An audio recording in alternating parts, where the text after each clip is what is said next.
Hello, Brit Lit. Okay, let's get going on our discussion of chapter 1 and 2.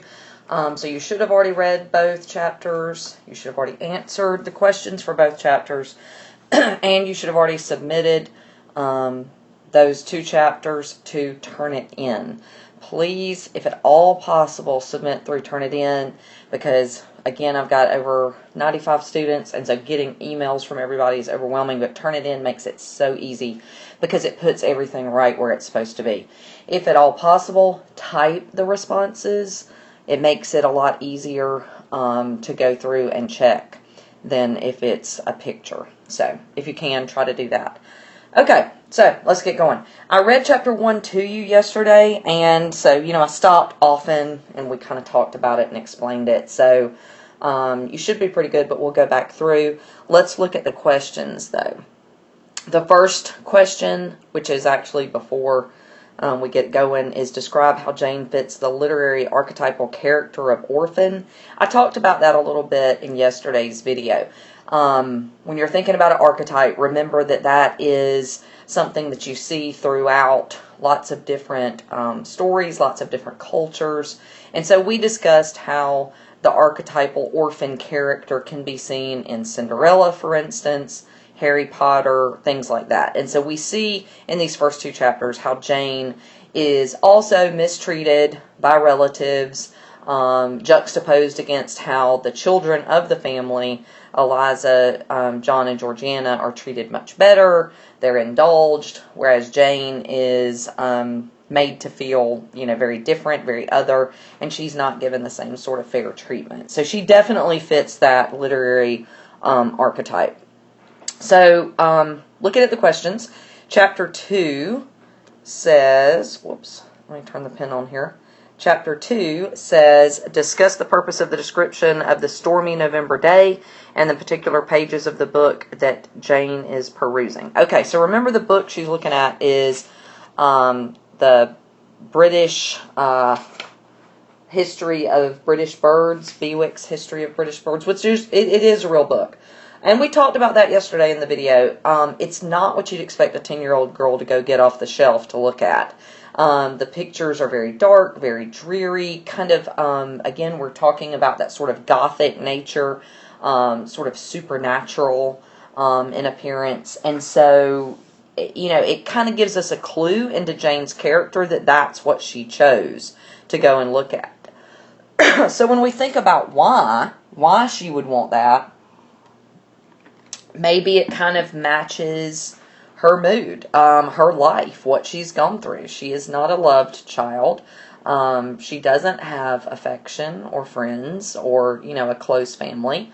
So, maybe she doesn't feel like she has anything in common with happier stories, And then the dreary November day sort of matches her mood as well. She crawls up into that window seat and sits there, reading this book, looking through the pictures, and it all just kind of matches how she's feeling. Okay, so it really kind of sets the tone. I told you that this book is a Gothic romance, and so this is helping to set the tone and the mood of that very Gothic type of situation. Okay, so then, whoops, did not mean to do that. Let's erase that. And then, okay, I got to figure out how to... There we go. Okay. So, the next one then is, what are your first impressions of the Reed family? And by that, of course, I'm talking about Jane's aunt, Mrs. Reed, and her cousins, John, Georgiana, and Eliza. They're not very nice. They're not very nice to Jane at all. They are mean to her. John throws a book at her. Mrs. Reed tells her she doesn't act, like the other kids, so she needs to go off by herself, and won't let her be in there. They seem to resent Jane. They don't seem to want her there, which we find out more about that in the 2nd chapter. So, yeah, they're not kind. And then the next part is, what do you make of the abuse that Jane suffers, and is it realistic? So, she's not treated well. And we tend to think that, okay, if it's your family, even if it's a more distant family, that family's supposed to love us and treat us well. But unfortunately, we know all over the world, we talked about it some in class one day, that that children are sometimes abused by their actual parents, not just distant relatives. And it's a horrible situation, but unfortunately it is realistic. So even though this book is, of course, fiction, I do think we can say that this is a realistic depiction for some children of how they're treated. And what would you say is the type of abuse Jane's suffering? Did you say emotional? Because that's what it would be. She does, of course, get physical abuse, too, from John, with him, throwing the book at her and cutting her head, making her bleed. But for the most part, most of the abuse she suffers is emotional. It's isolation, it's not being loved, it's not being treated fairly, that kind of thing. Okay? So then next, erase that. Next up, we have chapter 2. So, when chapter 2 starts out, I'm going to go through this one a little more thoroughly because I didn't read this one to you. So, it starts out as she is being, hauled upstairs to the Red Room. And once they get her up there, Miss Abbott and Bessie lock her in, remember? And they threaten to tie her to the chair because she keeps fighting. So, remember that Miss Abbott is the lady's maid for Mrs. Reed. And then Bessie is like the nanny or the nursemaid. And so they're both getting on to her. They're saying that she should not have hit John. Of course, there's nothing said about John hitting her. And she asks why she's being treated this way. Is she a servant? And they say, no, you're less than a servant, for you do nothing to earn your keep. So you kind of have to understand that things were a little bit different back then, in that if somebody was very poor, they often would wind up in a poorhouse or a workhouse, which, that's just where they sent people off, and a lot of people died there. So that's what they're insinuating here, is that when Jane's parents died, she could have very easily been dropped off at one of these poorhouses or workhouses and, would already be dead by now. So they're trying to make her, feel thankful for the fact that Mrs. Reed is housing her and, feeding her and clothing her. But Jane is still very much rankling against the fact that she is not treated kindly and is unfairly treated compared to the other children. So she agrees to stay there. She doesn't want to be tied to the chair, so she agrees to stay there, and they lock her in. After a little bit, she gets up and goes and, tries the door, and it's locked. So it is the Red Room. So why Red Room? Well, it told you in the book that most of the room is sort of tones of pink or rose or red, and then the furniture is this really thick mahogany, which has sort of a reddish brown gleam to it. And it's not the fact that it's in tones of red that's scary. What's scary about that room? If you remember, it's because that's where her uncle died. And her uncle is her actual blood relation. Her uncle was her mother's brother. So when her parents died, her uncle took her in. So if her uncle had not died when she was 1, her life might have been very differently. Maybe her blood relative would have treated her much more kindly.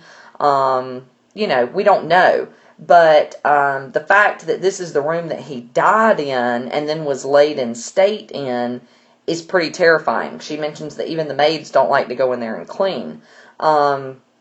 So, back in the day when most people did die at home, they didn't die in hospitals or anything like that, and they were often laid out in state, like just how we would go to the funeral home to, for visitation, and everybody would get a chance to, have their final look at the person who had passed away. Back in the day, they used to do that in the houses. And so he died there, and then he was laid in state there before the funeral. So it's a scary place, especially for, a little 10-year-old girl.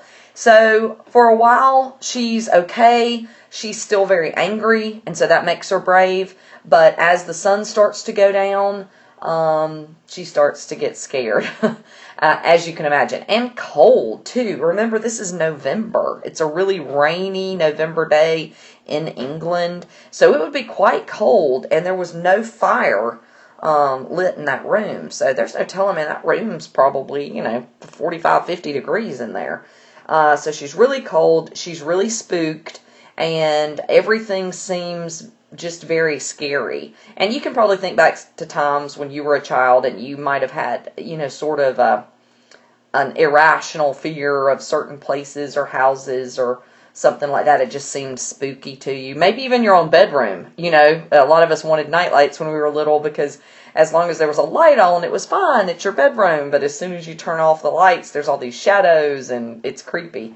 So, sitting in there with no fire, no light, but the moonlight, she starts to get pretty creeped out.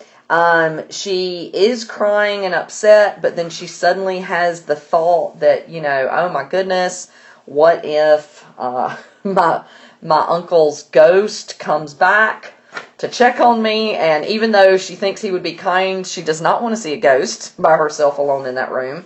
And so she tries to pull herself together and no, Jane, stop crying, pull it together, and to sit calmly because she does not want to see the ghost of her uncle. Also, the question that says, note Jane's thoughts of suicide, 2 or 3 pages in, and I can't give you exact page numbers because you have a different text than I do, but I'll read that part out to you. She says, it's the paragraph that starts with, unjust, said my reason, forced by the agonizing stimulus into precocious, though transitory power, and resolve, equally wrought up, instigated some strange expedient to achieve escape from insupportable oppression, as running away, or, if that could not be effected, never eating or drinking more and letting myself die. So, she does consider suicide, because she is so miserable, but it is a very sort of passive suicide. She just thinks, what if I don't eat or drink anything else, and eventually I'll die from it? And she also considers possibly running away. And so I think that just sort of really shows us how miserable she is, that she would even consider something even for a moment. Of course, later on, she gets onto herself and says she knows that's wicked, that would not be a good thing to do, but it does show us how miserable she is. You got to remember that the narrator of the book is telling us this as an adult. They're looking back on the childhood, but she's already an adult. So sometimes she sort of not really breaks the fourth wall, but kind of you see that adult narrator coming through because she realizes that if she had been more like the other children, even though the other children were kind of bratty, but they were the typical Victorian version of beautiful, like Georgiana especially has the golden ringlets and the plump cheeks and the blue eyes. And they had a very narrow definition of beauty in the Victorian era. I mean, very narrow. If you did not fall into that very specific ideal of what was considered beautiful, then you were not. And it's very different in today's time. We recognize beauty in all types of people. But so that was one thing that was really different. So, she's trying to pull herself together and not have the ghost show up when all of a sudden she sees a light gleaming on the wall and it seems to be moving. It's gliding up to the ceiling and quivering over her head. Now, here's where she breaks through again as the adult. She says, I can now conjecture readily that this streak of light was in all likelihood a gleam from a lantern carried by someone across the lawn. Mm-hmm. So as an adult, looking back on it, she realizes that, somebody was probably walking across the yard, maybe from the stables or something, carrying a lantern. And so that's what created that bouncing light that kind of moved across the ceiling. Similar to if you're sitting in a room at night whenever, near a road or something, and sometimes you'll see a flash of light go across the wall as a car, comes past or turns around outside your house or something like that. So it's the same kind of thing. But as a child, and a child who's already so worked up and so frightened, this completely unnerves her. She is horrified. She thinks it's a ghost that's coming, and she goes running to the door and just hammers on it, yelling. And so they come and ask her what's going on. If you notice, Bessie, her nursemaid, seems a little more sympathetic. Like, Abbott's not sympathetic at all. And Bessie's not entirely sympathetic, but a little bit. because she's yelling, "Take me out, let me go in the nursery."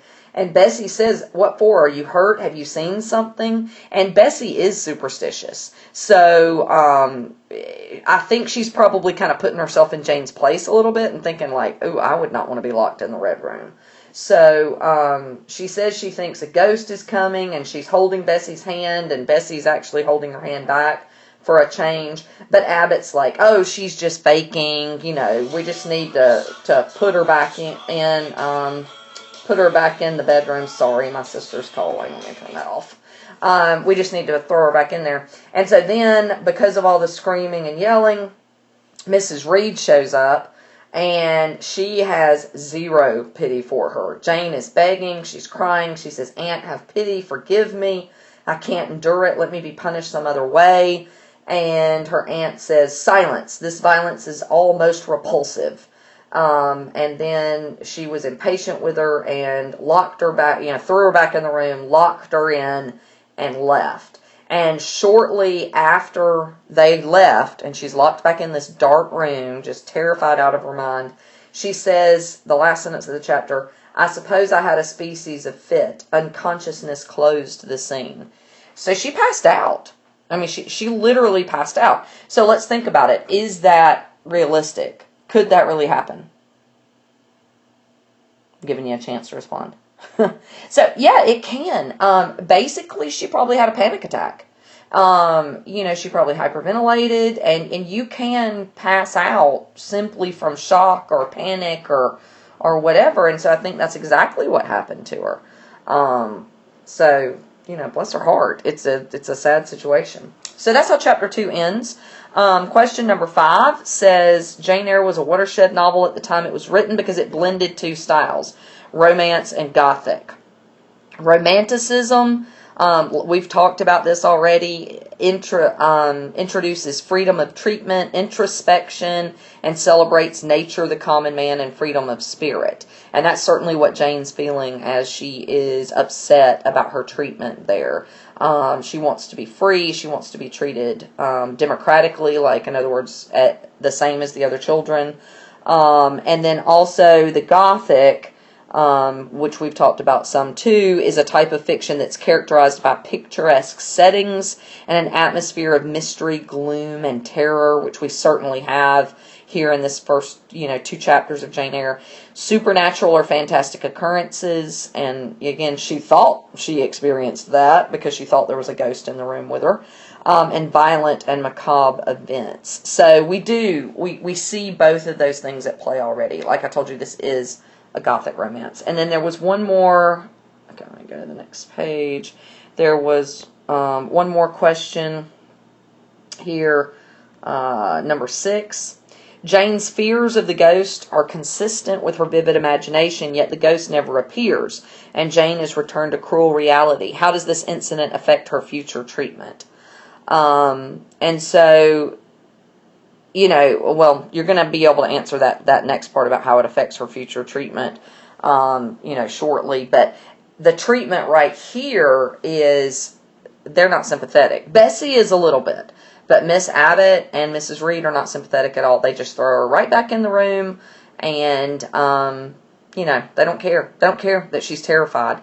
And, you can tell when a child is kind of faking it or whatever, and when they are truly terrified. And I'm sure she looked that way.